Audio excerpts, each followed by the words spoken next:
ಮುದಗಲ್ ಪುರಸಭೆಯಿಂದ ಮಡಿವಾಳ ಮಾಚಿದೇವ ಜಯಂತಿ ಆಚರಣೆಯನ್ನು ಮಾಡಲಾಯಿತು. ನಂತರ ಮಡಿವಾಳ ಮಾಚಿದೇವರ ಅವರ ಭಾವಚಿತ್ರಕ್ಕೆ ಮಡಿವಾಳ ಸಮಾಜದ ಲಿಂಗಪ್ಪ ಅವರು ಪೂಜೆಯನ್ನು ಸಲ್ಲಿಸಿ ನಂತರ ಮಾತನಾಡಿದ್ದಾರೆ.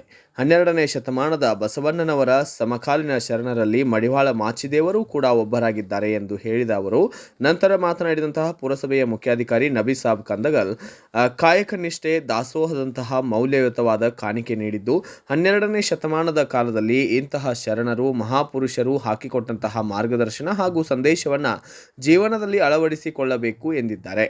ಮಡಿವಾಳ ಮಾಚಿದೇವರು ಬದುಕಿನ ಸಾತ್ವಿಕತೆ ನೀಡಿ ಸತ್ಯ ಶುದ್ಧ ಕಾಯಕ ಕೊಟ್ಟವರಾಗಿದ್ದಾರೆ. ಸಮಾಜದಲ್ಲಿ ಜಾತಿ ಮುಖ್ಯವಲ್ಲ, ಜೀವನ ಮುಖ್ಯ ಎಂದು ತೋರಿಸಿಕೊಟ್ಟಿದ್ದಾರೆ. ಮಾಚಿದೇವರು 354 ವಚನಗಳನ್ನು ಬರೆದಿದ್ದಾರೆ ಎಂದರು. ಈ ಸಂದರ್ಭದಲ್ಲಿ ಮುಖ್ಯಾಧಿಕಾರಿ ನಬಿ ಸಾಬ್ ಕಂದಗಲ್, ನೈರ್ಮಲ್ಯ ಅಧಿಕಾರಿ ಆರಿಫ್ ಹುನ್ನೀಸಾ ಬೇಗಂ ಮತ್ತು ಸಿಬ್ಬಂದಿಗಳಾದ ಚೆನ್ನಮ್ಮ ದಳವಾಯಿ ಹಿರೇಮಠ್ ಮತ್ತು ಇನ್ನಿತರರು ಉಪಸ್ಥಿತರಿದ್ದರು. ಬ್ಯೂರೋ ರಿಪೋರ್ಟ್ ಮಂಜುನಾಥ ಕುಂಬಾರ್, ಭಾರತ ವೈಭವ news, Mudgal. Thanks for watching. Read, discuss and debate with editor Dr. Yan Prashant Rao. Wanted reporters in print, digital and visual media for Bharat Vaibhav Daily Newspaper, BV News Channel and BV Fast Web News from all the talukas of Karnataka. If interested, send your